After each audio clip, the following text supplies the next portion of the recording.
This is Gerardo Del Real with Resource Stock Digest. Joining me today is the CEO of Monumental Minerals, Dr. Jamil Sater. Jamil, it is great to have you on. You had some news, and let me caution, it's preliminary, but it looks good. You provided an update on your heavy rare earth element project in Mexico. There's a lot going on in the space, not just for Monumental, but in the macro. And so I wanted to get into that. But before that, how are you, sir?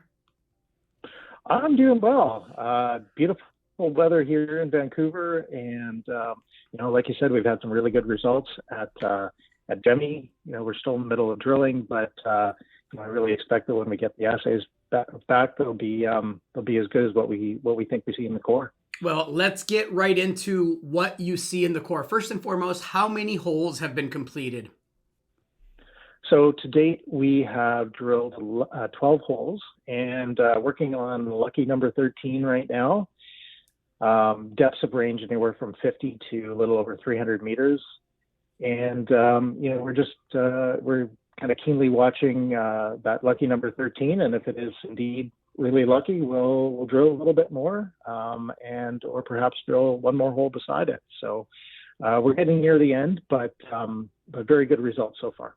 Well, when you say very good results, tell me what that means. I read the release, obviously, and look, I've been in and out of the rare earth space. I certainly don't have, the background that you have, but I've been around the space since 2010. I did well with it the last time that China decided to weaponize the critical metal supply chain. And so I want to get into how it seems like it's headed in that direction again. But what are you seeing in the core that has you and the team so excited? So these are fairly shallow holes. They're anywhere from 50 to a little over 300 meters. And in those holes, we've seen eudialyte, and that's the main mineral that hosts both light and heavy rare earths. But we've also seen monazite, which is light rare earths. We've seen xenotime, and that's a yttrium mineral. And yttrium is used in aluminum and magnesium alloys. And we've seen these more or less in the dikes and sills. So, but these have been we've intersected these quite commonly. And, we think that, once we get the assay results back, that it will confirm these minerals and some of the results that we see, by looking at through visual inspection. Now, you mentioned drilling lucky hole number 13, hopefully lucky hole number 13, and possibly drilling another one depending on what that looks like. How many of the 12 to 13 holes have you seen this type of mineralization in? Is it just one or two? Is it a one-off, or are you seeing it consistently throughout the intrusive bodies? It's pretty consistent throughout the holes. I mean, some of them have, most of the mineralization that we see are in dikes and sills.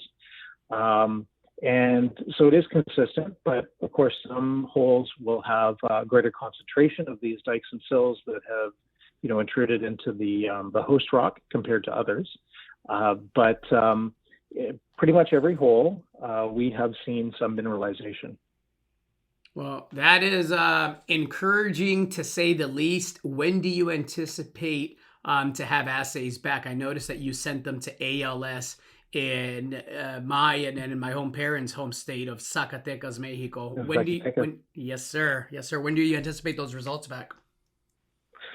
Well, we sent those in about 2 weeks ago. So we are hoping that we will see results in the next 2 to 3 weeks. And again, at that point, then we can start and make plans for potentially a phase 2 of the project. We can kind of assess what we have, start to look at better tweaking our models on what we think is there. So it's very exciting times. Excellent. Now let's get into the macro. I mentioned China weaponizing the critical metal supply chains, and they did this back in 2011, right? And it was relatively short-lived, but man, was it a very profitable run for me, right? And so it can turn on a dime. Like the industry can turn on a dime. We've seen China recently ban technology for manufacturing REE products, and so to me, the logical next step, if they really are going to weaponize the critical metal supply chains the way they appear to want to, is to ban the actual rare earth elements as they did the last time.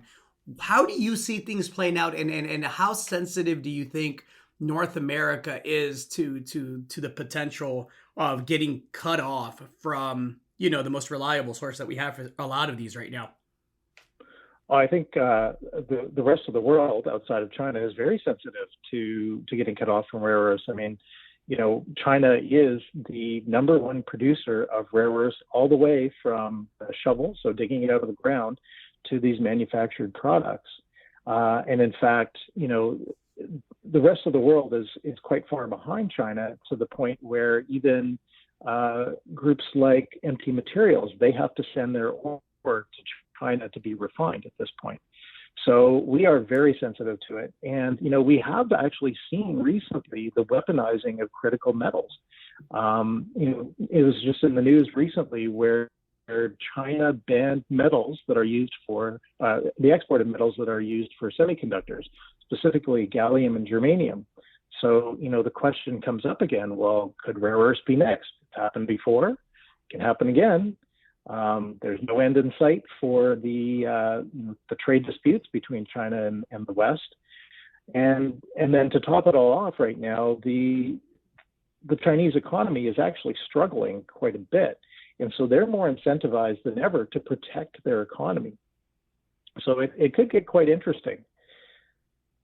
That is an interesting thesis. It's an interesting outcome if that is indeed the direction it goes in, for many reasons. And so, obviously there's a rush here in the US and in North America to establish a domestic critical metals supply chain. It's going to take us many years before we get to the point where we can call ourselves independent. And so obviously something I think everybody in the resource space should be watching.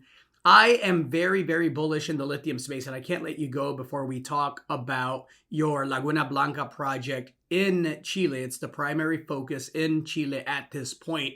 And the last time that you and I spoke, we mentioned that, there were some fear tactics being used in the media about the potential for the nationalization of lithium, which I thought wasn't a fair characterization of what was coming out of the government from Chile, though I must admit they did themselves zero favors in the wording that they chose. But it doesn't appear like Chile is nationalizing lithium. Can you speak to the situation there in that project? No, they're not nationalizing lithium, but I can very much understand where people might get that idea from. But what I can explain is that there are really two aspects. There's the Salar de Atacama, is leased land and is strategic to Chile. And then there's everyone else. And we sort of fall into the everyone else category. And what we know from the government so far is that they're going to start issuing these special lithium operational contracts, or CEOLs, starting in early 2024. And we still don't have all the information yet. So this is why I do understand why people, think that Chile is nationalizing lithium. But what we do know is that either it could be an agreement with ANAMI, which is a state copper company, or it could be a royalty tax structure. And, the way that I think about it is that whether either or, it's basically 6 of one, half dozen of another. And just to give an example, for copper in Chile, if you're a major copper producer in 2024, you're going to be paying nearly 47% in total taxes and royalties and so on. If you're lithium in Argentina or Australia, you pay around 35%. So we kind of think that either or, 6 of one, half dozen of another, that we're probably going to be in that range. We are not. There is no nationalizing of lithium.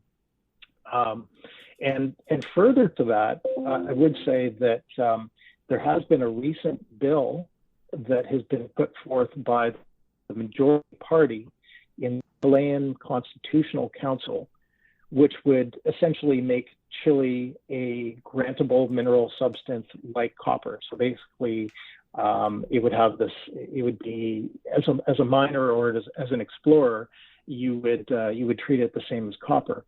So there still are changes there, but I think that Chile is taking kind of a cautious approach, and they want to make sure that they do this right.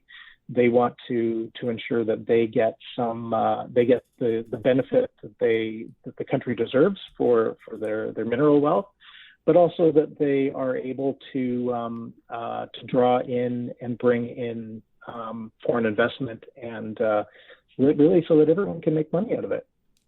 It's clear to me that what Chile really wants is a partnership with a lot of the companies that are going to be operating within its border, right? And so if that's going to be the case moving forward, how does Monumental navigate that? Is there a scenario that you and the team has modeled as to how a potential partnership might actually work to the company's advantage?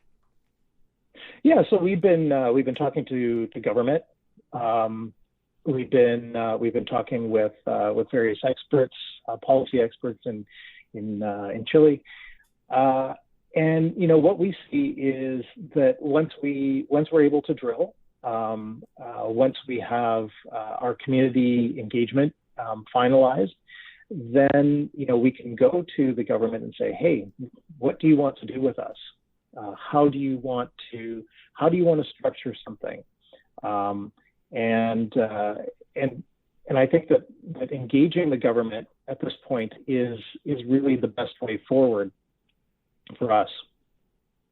Well, I'm looking forward to seeing what those details look like. I know it's definitely a work in progress as to standardizing what those agreements are going to look like. Because look, let's be frank, they're going to look different for producers than they are for explorers like a Monumental. So hopefully you're able to come back and provide us some more context and clarity as that situation develops and as those agreements are starting to be standardized and finalized. Anything to add to that, Jamil?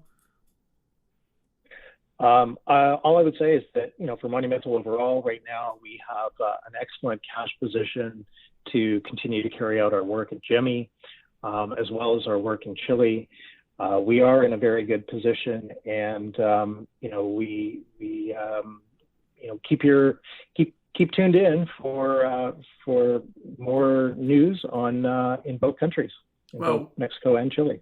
We talked off air. We mentioned how, a good chunk of the people are outside, as they should be. I hope people make the most of the summertime and the sunshine. But I think the Monumental story is definitely going to gain some traction, especially if the assays come back at Jemi and actually match the excitement that the team has about what the core looks like visually. I'm looking forward to having you back for that, Jamil. Thank you so much. Thank you so much, Gerardo. Hey everybody, Gerardo Del Real here. If you're enjoying the content that you just saw, you can let us know in 3 simple steps. Hit the like button, hit the subscribe button, and please share across your network and on social media. Take care, everybody.